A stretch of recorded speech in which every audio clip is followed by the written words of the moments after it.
Hello. What you just heard now is actually a greeting from my indigenous ancestors, the Quechua. The term Quechua actually derives from a language which is spoken up to 6 to 10 million people, primarily in the Andean regions of Peru, Bolivia, Chile, Ecuador. According to a 2011 historical survey based on the representations of the Quechua people, Quechua is by far the largest in the linguistic family of speakers, and it is also considered to be the lingua franca of the Americas. There are variations of Quechua and dialects that vary from region to region. For this presentation, we'll only be focusing on Peru's.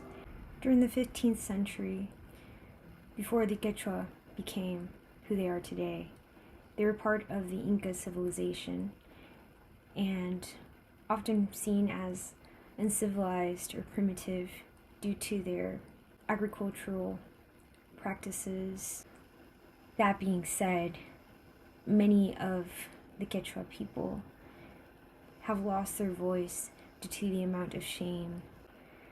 As we begin to examine the history, let us reflect about how they were once before pre-colonization.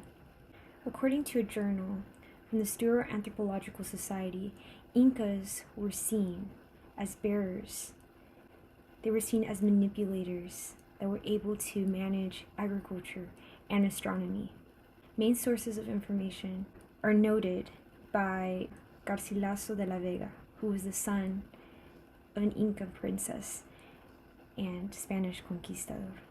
He was also known to be the authentic speaker for the Incas.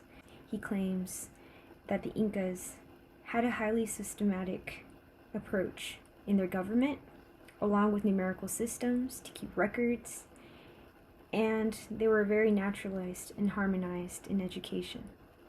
The surrounding tribes would become unified, also known as the Tahuantinsuyo headquarters, four corners of the Incan Empire.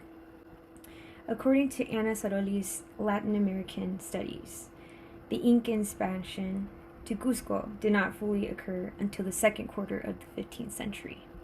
Once the Spanish arrived, there were other interpretations of the civilization. They went from being seen as intelligent beings to bloodthirsty tyrants. The downfall of the Incan Empire occurred once leader Atahualpa was captured by conquistador and invader Francisco Pizarro in 1532. His indigenous people were executed, enslaved, robbed away from their culture, without any form of protest. Within the 18th century, a series of rebellions occurred against Spanish rule. The Spanish went far enough in the attempts to eradicate the self-identification of these people by prohibiting symbols in the Incan-style clothing, such as what I'm wearing here. This is actually a symbol of the Pachamama. That was taken away from them. Mummies of their ancestors were burnt. Artifacts, anything that reminded them of their former glory. Thus, this led to a lot of trauma, psychological trauma to its people. Now that we understand some of the history, how were they able to preserve their customs and beliefs if they were banned from it? Once the Spanish had invaded Peru, Peru's native population were categorized into social groups: the Indio and the Mestizo. Now the Indio, also known as the native, was seen to be from a lower class, while the Mestizo was seen to be from a higher status because they had a background of European mixed with Indigenous. They gave them more privileges to thrive in society. Peruvian historian and anthropologist Luis Eduardo Valcárcel describes furthermore the concept of a divided Peru. Cusco, which originally was the capital of the Incas, represents the Indio, which carries millenary cultural heritage that the Incas passed down to us Peruvians. On the other hand, we have Lima, which is the current state capital of Peru. And that adopts more of the European culture and the mestizaje.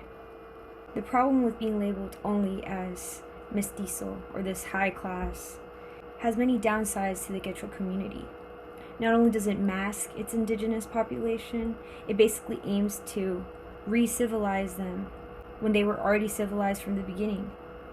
Peru's racial mestizaje has more to do with presentation rather than ethnicity.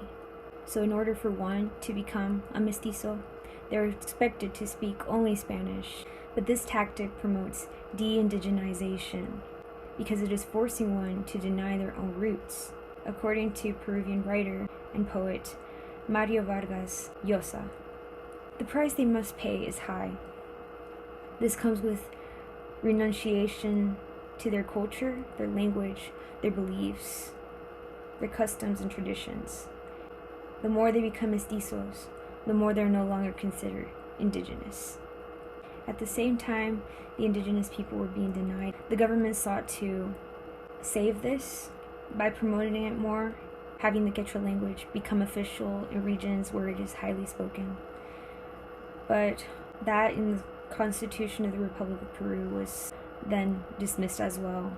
How can one help at least promote the knowledge, the stories that one still has to share? For starters, we can start with exploring some of its culture. It has an animistic approach as it relates to nature being unified with the body and soul. In their spiritual practices, the indigenous highly value nature, the sun, the moon, the earth, also known as Pachamama.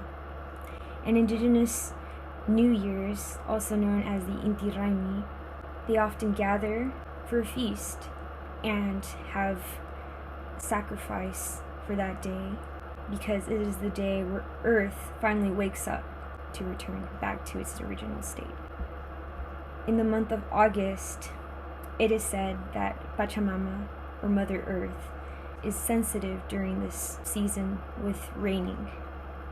So one of their rituals is to start making chuño. Chuño is actually a potato, a frozen potato. The Quechua prepare it with sacks. They pour a little bit of chicha, which is this corn liquor, in order to seal it well for the winter. And then after they're done with storing the chuño, they have a festival in honors of the Pachamama. The ceremony ensures that the chuño won't run out for the dry seasons. During those times of scarcity, however, which are January and February, the Quechua take out the frozen thawed chuño, which often looks like a wrinkled potato mummy. Why would they prepare the potato with much care? Since they are an animistic culture, they treat other forms of things, such as plants, objects, as if they were alive. So the potato, the chuño, is a live being for them. Since the day it's a seed, they plant it all with much care. Even if it's a bad seed, it's still planted with the rest, because if it's left out, then that seed is like alone and it's gonna be sad without its other seedlings. So it cannot be thrown away. It has to be planted with the rest. Otherwise, it would anger Taita, the god. And once the potato gives birth or sprouts out from the ground, they are transitioned into making the chuño, and thus that marks the death of the potato, because then they become frozen. David Browner, researcher of the Stewart Anthropological Society, has experienced some of these rituals himself. The ones that he notes were navigated by Don Cipriano, and in an example, he took a piece of chuño and says, "You see this chuño? This chuño is frozen. It is considered to be dead, but it keeps existing." That is how we perceive the human spirit. Though a body is dead, its spirit continues to live on, just like this chuño. Now that we have an idea of its cultural beliefs, what is one way we can promote more of the knowledge? In Peru itself, it is already noted that they're working on keeping the Quechua culture alive. There are 46 universities, but only 6 of them offer courses in the Quechua language. There is the High Academy of the Quechua language located in Cusco, which seeks to identify the Quechua-speaking people and the variations of dialects. But more promoting needs to be done, and that starts with all of you guys and just recognizing our presence. To conclude, the Quechua people, also known as the modern-day Incas, still are pretty relevant in today's society. Although we may be hidden very well, it is important to consider that we still exist and we have much stories to share, much to offer with agricultural knowledge and astronomy, mathematics, which have influenced our knowledge today. Though inevitable languages are dying and becoming more endangered, I do especially recommend to always remember where you came from and to honor that, as well as your ancestors. Thank you.